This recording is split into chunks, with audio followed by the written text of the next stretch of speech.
বিজেপিৰে চৰকাৰ হ'ব। দিল্লী, হাৰিয়ানা, মধ্যপ্ৰদেশ সেইবোৰৰ ৰিজাল্ট ফলাফল হাতত আছে। অসমত উপ নিৰ্বাচন কি হ'ল? মানুহৰ মনৰ কথা যেতিয়া নুশুনে তেতিয়া জনগণে দিব এইটো ফলাফল। ইগ' অহংকাৰ ৰাজনীতি নাখাতে, গণতন্ত্ৰ নাখাতে। আমি সদায় যোগাত্মক মানুহ, খুব পজিটিভ ৰাজনীতি কৰোঁ আৰু আমি কমন মানুহৰ আহ্বানক লৈ কাম কৰা মানুহ। সাধাৰণ জনগণৰ হৃদয়ৰ আহ্বানটো, তেওঁলোকৰ হৃদয়ত কাণখন পাতি ধপধপনিটো শুনা পাইছোঁ, তেওঁলোকৰ আহ্বানটো বুজি পাইছোঁ। সেইকাৰণে কেতিয়াও এই লাইনটো সলনি কৰা নাই। ঐক্যবদ্ধতাৰে যুঁজিবই লাগিব, তাৰ কোনো বিকল্প নাই।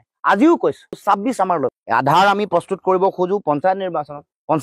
সেইকাৰণে মানুহে ইংগিত এটা দিছে, কিছু ইংগিত আছে। গতিকে তেওঁলোককো কৈছোঁ যে আপোনালোকেও বুজি পাওক। মোতকৈ আপোনালোক আগতে ৰাজনীতি কৰিছে, কোনোবা বিধায়ক হৈছে, কোনোবা মন্ত্ৰী হৈছে, কোনোবা সামাজিকভাৱে মোতকৈ আগবঢ়া, কোনোবা বয়সত মোতকৈ আগবঢ়া আগত। গতিকে আপোনালোকে সকলো বুজি পায়, পঢ়া শুনা মানুহ, ৰাজনৈতিক গোটেই প্ৰেক্ষাপটটো বুজি পায়, পলিটিকেল ষ্ট্ৰেটেজি মেনেজমেণ্ট কেনেকৈ কৰে মোতকৈ আপোনালোকে ভালকৈ জানে। আপোনালোকৰ প্ৰতি মোৰ আহ্বান, সকলো নেতাৰ প্ৰতি সময়ৰ আহ্বান শুনক, জনগণৰ আহ্বান শুনক। আৰু বিজেপিক সঁচাকে পৰাভূত কৰাৰ যদি হৃদয়ত অন্তৰত আহ্বানটো জাগিছে, চেতনাটো জাগিছে, তেতিয়াহ'লে সাধাৰণ জনগণৰ আহ্বান শুনি সকলোৱে সিদ্ধান্ত গ্ৰহণ কৰা। মই ভাবোঁ যে সেইটো যদি সকলোৱে উপলব্ধি কৰে, নিশ্চিতভাৱে মিত্ৰতা কৰিবৰ কাৰণে সকলো বদ্ধপৰিকৰ সকলো। কাৰণ মিত্ৰতা নহ'লে ফলাফল বেয়া হ'ব।